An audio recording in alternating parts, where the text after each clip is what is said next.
Hello class 10th। Last time हम लोग discuss कर रहे थे चैप्टर नंबर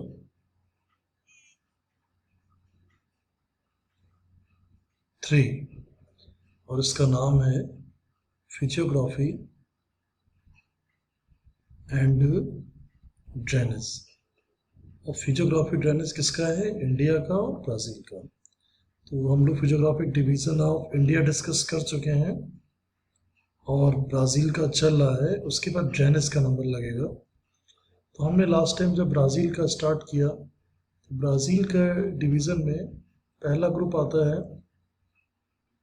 कोस्टल प्लेन, और कोस्टल प्लेन को शायद हमने डिस्कस किया है कि नहीं किया। आई थिंक लास्ट वीडियो में किया है कोस्टल प्लेन को हमने डिस्कस। और एक मिनट, तो कोस्टल प्लेन अभी हमने इंडिया का डिस्कस किया है, हमने अभी ब्राज़ील का डिस्कस नहीं किया है। तो हमने क्या क्या डिस्कस किया एक बार वो रिवाइज करते हैं। हमने डिस्कस किया है इंडिया का द हिमालयास, ये रहा वो टॉपिक। फिर the northern Indian plains second number पे ये है, एंड द पेनिनसुला ये रहा। और उसके बाद है फोर्थ नंबर पे ये द कोस्टल प्लेन्स, ये हम लोगों ने डिस्कस किया है। और फिफ्थ नंबर पे हमने द आइलैंड ग्रुप डिस्कस किया था। और उसके बाद टॉपिक स्टार्ट होता है पेज नंबर 17 से, ब्राज़ील का फिजियोग्राफिक डिवीज़न। और जो पहला टॉपिक हमने डिस्कस किया था फर्स्ट फिजियोग्राफिक डिवीज़न, वो था द हाईलैंड। यानी अगर हम देखें तो ब्राज़ील में हाईलैंड का जो परसेंटेज है वो ज़्यादा है। दूसरा हमने डिस्कस किया था द ग्रेट एस्कार्पमेंट। तो आज का नंबर क्या है? आज का नंबर अब है द कोस्टल या द कोस्ट। तो जो ब्राज़ील की जो कोस्ट लाइन है वो है about 7,400 kilometre. One may divide that into two parts, mainly northern and eastern coast. अब आप अगर ब्राज़ील का मैप देखें हैं तो आपको दिखेगा कि ये है नॉर्दर्न कोस्ट, ठीक है, और ये क्या हो गया आपका सदर्न साइड हो गया। तो ये जो बाउंड्री है नॉर्थ अटलांटिक ओशन से लगी हुई ब्राज़ील की, ये अप्रॉक्सीमेट कितनी जा रही है? ये जा रही है आपकी अप्रॉक्सीमेट जा रही है 7,400 किलोमीटर। तो एक तो नॉर्थ है और दूसरा ये ईस्टर्न है, साउथ ईस्टर्न आप कह सकते हैं इसको। तो साउथ और ईस्ट में पूरी इसकी एक अपनी कोस्टल बाउंड्री है और एक बाउंड्री इसकी नॉर्थ में है, ठीक है। तो ये तो हो गया इसकी कोस्टल बाउंड्री, और जो इंडिया की बाउंड्री के लगभग बराबर है। अगर हम इंडिया की बाउंड्री देखें तो इंडिया की बाउंड्री गुजरात से स्टार्ट होती है और बंगाल तक जाती है, ये है 7,500। तो हमारे पास ईस्ट वाली है और हमारे पास ये वेस्ट है, तो ये ईस्ट की बाउंड्री है। तो हमारे पास दो बाउंड्री हैं, ईस्टर्न कोस्टल बाउंड्री और वेस्टर्न कोस्टल बाउंड्री। ईस्टर्न इधर आएगी और वेस्टर्न इधर आएगी। जबकि ब्राज़ील के पास दो बाउंड्री हैं, नॉर्दर्न कोस्टल बाउंड्री और ईस्टर्न कोस्टल बाउंड्री, ठीक है। और लगभग 100 किलोमीटर का फर्क है, लगभग दोनों कंट्रीज की कोस्टल बाउंड्री सेम है, ठीक है। अगला पॉइंट देखते हैं। The northern coast extend from Ampara province in the north to Rio Grande do Norte in the east। अभी नाम थोड़े से अलग हैं, रियो ग्रांडे डो नोरोते, अम्पा। तो अम्पा प्रोविंस से लेके रियो ग्रांडे डो नोरोते तक ईस्ट तक ये आता है। इसको बोलते हैं नॉर्थ अटलांटिक कोस्ट। तो अगर आपको ये नहीं याद हो रहा है रियो ग्रांडे डो नोरोते, तो आप क्या करो, नॉर्थ अटलांटिक कोस्ट याद कर लो कि जो अम्पा से इधर तक आता है, जो नॉर्दर्न कोस्ट है उसको हम नॉर्थ अटलांटिक कोस्ट कहते हैं। क्यों? क्योंकि उसके उस तरफ अटलांटिक ओशन है। From here the eastern coast extend towards the south. अब जो साउथ में आएगा उसका भी कुछ नाम रखा जाएगा। तो ऊपर वाला है नॉर्थ अटलांटिक कोस्ट, क्योंकि अटलांटिक के पास है और नॉर्दर्न साइड में है, ठीक है। और जो साउथ की तरफ एक्सटेंड हो रहा है ईस्टर्न डायरेक्शन में, ईस्ट और साउथ दोनों में, साउथ ईस्ट में, उसको देखते हैं। It is characterized by mouths of many rivers, including the Amazon. Therefore, the region is low-lying region. On the coast lie the Marazzo Island, Marazzo and São Marcos Bays. Marazzo is a large coastal island located between the mouths of river Amazon and river Tocantins. तो eastern coastal receive large number of smaller river. तो इस area में जबरदस्त reverse है, एक reverse का अच्छा network है, एक ड्रेनेज पैटर्न है. The only major river which meets the Atlantic Ocean here is São Francisco. The Brazilian coast is characterized by a large number of beaches and sand dunes complexes. The Brazilian coast is protected in some areas by coral and atoll islands. तो यहाँ पे coral reef है, ठीक है, atoll islands हैं, यानी coral reef से जो बने आइलैंड्स हैं. तो कोरल रीफ इसके कोस्ट को प्रोटेक्ट करती है कई सारे एरिया में. बीचेस यहाँ पे खूब है, लार्ज नंबर ऑफ बीचेस हैं, सैंड ड्यून्स भी काफ़ी हैं. तो जियोग्राफिकली अगर देखें तो ये country it's very beautiful country. Beaches हैं, रिवर्स हैं, प्लेन्स है, माउंटेन्स है. माउंटेन्स ज़्यादा है, कोस्टल बाउंड्री तो 7,400 किलोमीटर की अटलांटिक ओशन के साइड में. तो कुल मिला के इस कंट्री को भी गॉड ने, the nature has blessed so many resources and so much natural beauty. अगला टॉपिक है द प्लेन्स. अब किसी भी कंट्री के लिए द प्लेन्स बहुत इंपॉर्टेंट है. क्यों? क्योंकि खेती तो यही होगी ना. एग्रीकल्चर से क्या आएगा? फूड ग्रेन्स आएंगे, और इंसानों को अपनी एनर्जी के लिए फूड पे डिपेंड होना पड़ता है, होना ही पड़ेगा.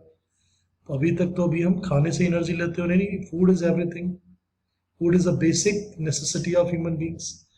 अब जो ब्राजील का प्लेन है, it is confined to two areas, namely the Amazon basin in the north and Paraguay-Paraná source region in the southwest. तो दो रीजन में डिवाइड कर सकते हैं. नॉर्थ में है पैरागवे एंड पराना, जबकि साउथ वेस्ट में अमेजन बेसिन नॉर्थ में है और पैरागवे पराना है साउथ वेस्ट में. तो दो मेन प्लेन्स एरिया है. अमेजन प्लेन जो है, it is lying between two highlands from the largest plain land of Brazil. तो ये दो हाईलैंड के बीच का पोर्शन है. Amazon plain lying in the northern parts of Brazil generally slope eastward. तो जो नॉर्दर्न पार्ट का हाईलैंड के बाद का जो इलाका है वो अमेजन प्लेन है. The Amazon basin is quite wide in the west and it narrows eastward. Its width is minimum where the Guiana Island and Brazilian Highlands come closer. तो इसकी विड्थ मिनिमम कहाँ हो जाएगी? जहाँ पे गुआना और Brazil highland पास आ जाएंगे. वैसे देखा जाए तो इन दोनों हाईलैंड के बीच का जो पोर्शन है, जिसको हम अमेजन बेसिन या अमेजन प्लेन कह रहे हैं, which is drained by Amazon river mainly, it is a main plain area which is suitable for agriculture. ठीक है. As the river approaches the Atlantic Ocean, the plain increases. There are mostly forested areas and largely inaccessible due to the frequent flooding and dense undergrowth. Most of the Amazon plains are covered by tropical rainforests. आपने सुना होगा दुनिया के सबसे dense जंगल कौन से हैं? Amazon basin है, और इधर आपका कांगो बेसिन अफ्रीकन साइड में भी कई सारे फॉरेस्ट एरिया. तो अमेजन बेसिन एक तरह का अर्थ का एक लंग है जो पूरे अर्थ की एयर को काफ़ी हद तक प्योरीफाई करता है. और यहाँ पे बहुत ही डेंस ट्रॉपिकल रेन फॉरेस्ट है. डे टाइम में आपको पता नहीं चलेगा कि डे है कि नाइट है. Sunlight not reach on the ground because of the thickness of the trees. The other plains in Brazil are located to the south western part of highlands. They form the source region of Paraguay and Paraná rivers. The source region of Paraguay slope towards the south, while the source region of Paraná slope towards southwest. अब ये बता रहे हैं कि जो source reason है Paraguay Parana के, वो किधर किधर स्लोप उनका जो है वो जा रहा है टुवर्ड्स द साउथ वेस्ट. किस डायरेक्शन की तरफ उनका स्लोप है. अब स्लोप का मतलब क्या? पानी तो उसी तरफ की डायरेक्शन में जाएगा जिस तरफ स्लोप होगा. Pantanal is one of the largest wetland in the world. वो भी यहीं पे. It lies towards the south west part of the highland areas. It is a region of swamp and marshes in south western Mato Grosso do Sul in Brazil and extend into Argentina too. अब इस area में स्वाम्पी और marshy reason भी काफी है. ठीक है, तो आज का जो टॉपिक हमने फिनिश किया है वो हमने किया है द कोस्ट ऑफ ब्राज़ील, यानी जो वहाँ की कोस्टल प्लेन है या कोस्ट का जो पूरा जोग्राफिकल रीजन है उसको हमने डिस्कस किया है। और हमने डिस्कस किया है द प्लेन्स ऑफ ब्राज़ील, ये भी थोड़ा लेंथी टॉपिक था और आई होप कि I try to explain in a simpler way. थोड़े से ब्राज़ील के नाम जो हैं टिपिकल हैं क्योंकि वो लैंग्वेज दूसरी है, थोड़ा सा आपको टाइम लगेगा इन नाम को याद करने में। जैसे कहीं कहीं पे नाम हैं थोड़े से डिफ़िकल्ट हैं, रियो ग्रांडे डो नोरोतो, कहीं पे आ रहा है आपका पंथाल ना, अजीब से थोड़े से आपके लिए नाम होंगे, माटो ग्रासो डो सूल, तो इसको थोड़ा सा टाइम देना पड़ेगा और आपको याद हो जाएगा। तो आज का होमवर्क ये है कि आप द कोस्ट के ऊपर कम से कम 3 मेन पॉइंट लिखिए, क्योंकि जो भी क्वेश्चन आता है वो 3 मार्क्स का जनरली आता है या 5 मार्क्स का आता है। तो मैं अगर क्वेश्चन बनाऊंगा आपके इंटरनल एग्जाम के लिए या बोर्ड में भी, ये क्वेश्चन 3 नंबर से ज़्यादा का नहीं आता है। तो आप द कोस्ट पे 3 मेन सॉलिड बेसिक पॉइंट लिखेंगे। It means the features of the coast, right down any 3 features of the coast of Brazil. ठीक है, दिस इज योर होमवर्क।